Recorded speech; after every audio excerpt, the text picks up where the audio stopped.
Nakakahiya. Ako, guilty ako dito. The silent killer for Filipino growth. Nakakahiya.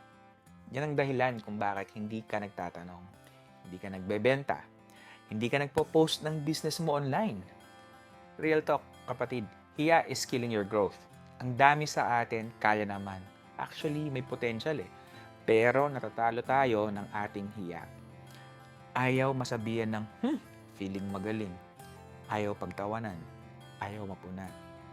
Pero isipin mo, nakakahiya bang magtanong kung gusto mong matuto? Nakakahiya bang magnegosyo para may extra income ka?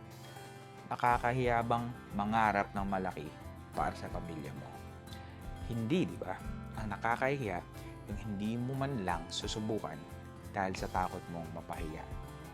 Don't let shame silence your success. Another real talk topic po, kabayan. Huwag kang mahiyang umangat. God bless.